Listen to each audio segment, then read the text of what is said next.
नमस्कार भैया जी। नमस्कार। भैया जी, काफ़ी भ्रष्टाचार के खिलाफ काफ़ी सालों से आप लड़ते आ रहे हो। पीछे पब्लिक हेल्थ के केबल के मामले भी 4 आप कर्मचारी 4 पब्लिक हेल्थ के अंदर करवाए थे। तो पूरा मामला क्या है, पूरी जानकारी दो। ये मामला है जी 2020-21 का। जी। पब्लिक हेल्थ के 15 ट्यूबवेल लगे थे सिरसा शहर में। जी। सर साईनाथ मंदिर भी जिसमें एक था। हुँ। वहाँ पर बिना वर्क अलॉटमेंट के ठेकेदार से काम करा दिया जी। अफसरों ने मिलीभगत से। हुँ। और उस ठेकेदार से मिलीभगत करके नकली केबल फिनोलेक्स कंपनी की डलवाई। मेरे संज्ञान में मामला आया तो मैंने जांच करी। जांच करने पे पता चला ये सारी केबलें नकली हैं, जिसकी हमने सीएम विंडो में शिकायत लगवाई। सीएम विंडो में शिकायत लगने के बाद ये मामले की केबल की जांच हुई। केबल की जांच होने के बाद ये नकली पाई गई। ठेकेदार को वर्क अलॉटमेंट नहीं है। एसडीओ ने ठेकेदार को एक लेटर लिखा बिना वर्क अलॉटमेंट होने के बाद। वर्क अलॉटमेंट नहीं हो उससे पहले ही उसको लेटर लिखता है कि तूने जो केबल लगाई है वो सारी नकली है, इस केबल को बदलवा। जिसके बाद ये मामला बिगड़ता गया। सीएम विंडो के जो एनिमेंट थे तरुण गुलाटी, इसके पास ये मैटर था। उसने मोटा सेटिंग उससे के साथ हुई। उसने इस मामले में गोल बोल रिपोर्ट दायर करवाई सीएम विंडो पोर्टल पर। जिसके बाद हमारी बहसबाजी हुई। हमने दोबारा सीएम विंडो पे सीएम विंडो लगवाई।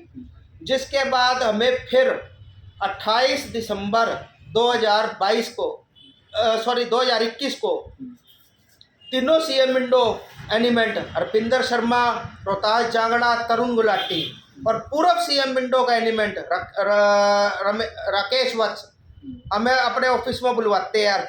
रोहतास जांगड़ा के हमें धमकाते हैं, तुम्हें अंदर करा देंगे, तेरे खिलाफ मानहानि दर्ज कर देंगे, ये कर देंगे, वो कर देंगे। जिसके बाद हमने फिर अगले दिन डीसी साहब से मिलकर ये मामला ग्रीवियांस कमेटी में लगवाया। ग्रीवियांस कमेटी की अध्यक्षता 31/12/2021 को अनिल विज साहब ने करी। अनिल विज साहब ने सारा मामला समझ के इस मामले में एफआईआर, पुलिस एफआईआर के आदेश दिए और ये कहा गया था कि इसकी एफआईआर आज कल में हो जानी चाहिए।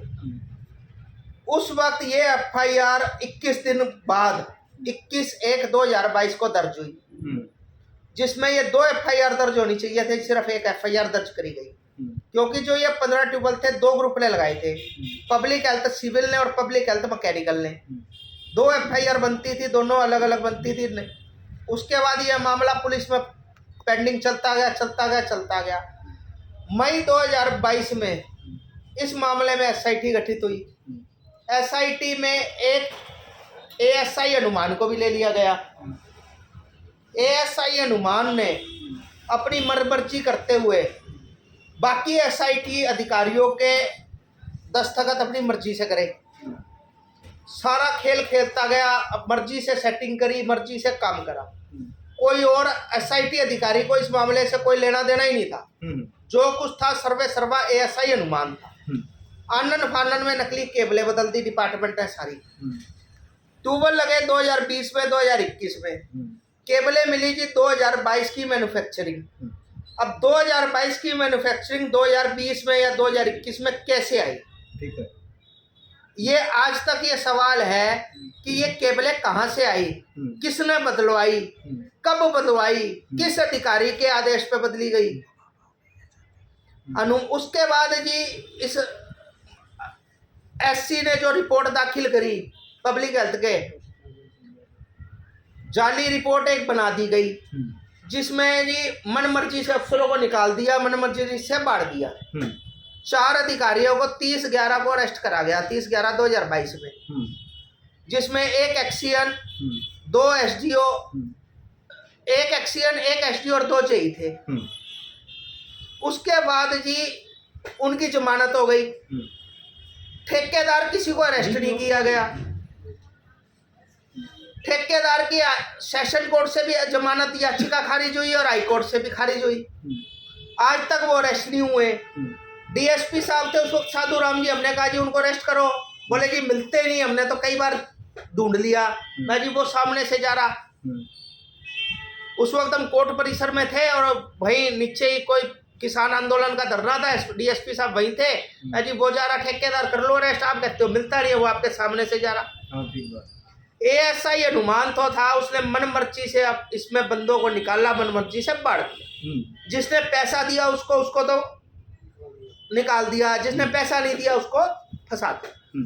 और उसके बाद जो सेटिंग हुई उसमें उसने जमानतें भी करवा दी उन्हें।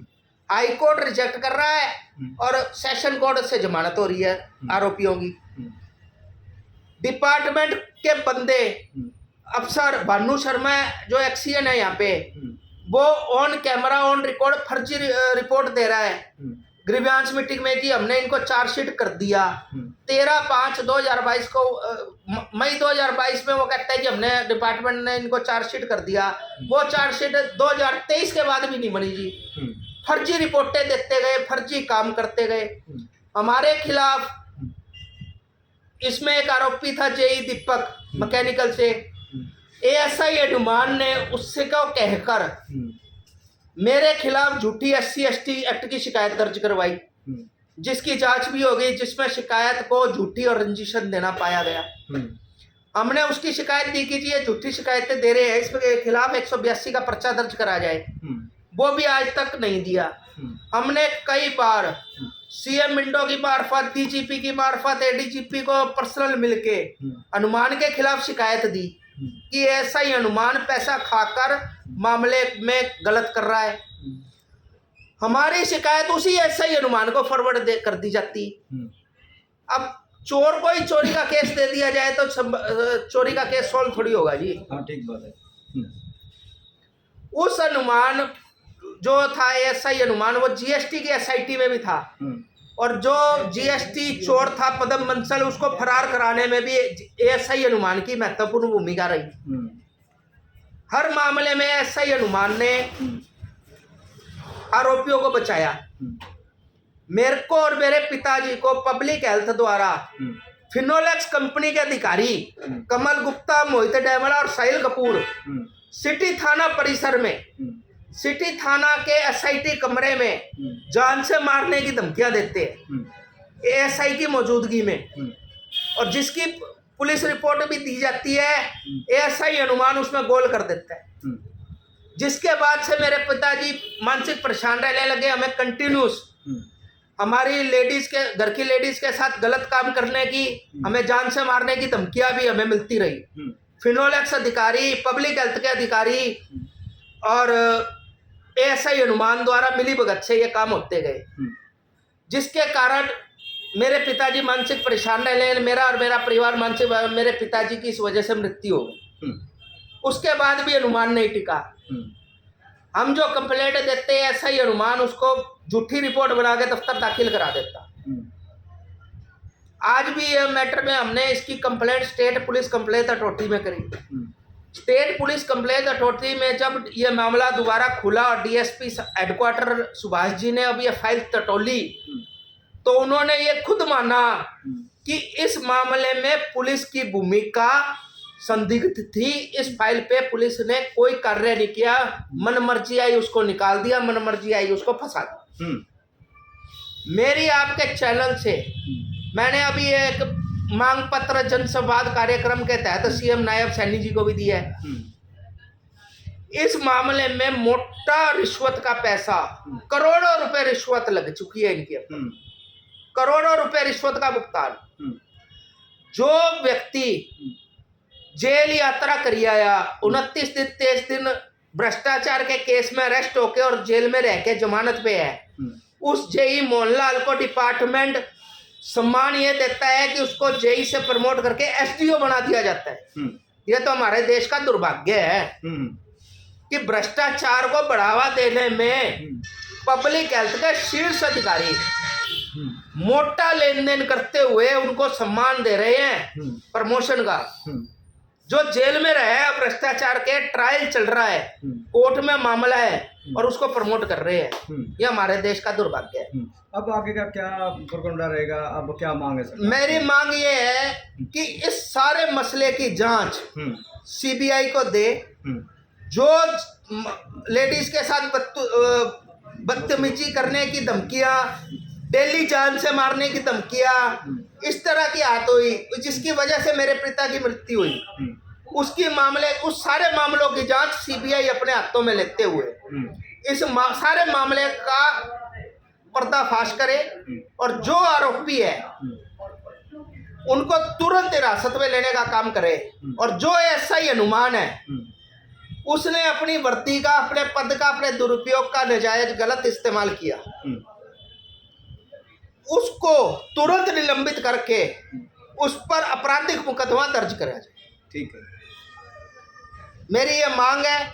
आज इस मामले में भी जन संवाद के तहत मैंने नायब सैनी जी के समक्ष पेश होकर एक मांग पत्र दिया था। जो ये मामला फिर वापस सिटी थाना के पास आ गया और सिटी थाना वाले पुराना रिकॉर्ड लगा के अपना एक जो कहते हैं कि पुराना ही लेटर लगा के और उसको बंद कर देते हैं। मेरी मांग ये है कि पुराना लेटर लग के कोई भी ये मैटर बंद नहीं होना चाहिए, इसकी सिरे से सही जांच हो। ठीक है, बहुत बहुत धन्यवाद।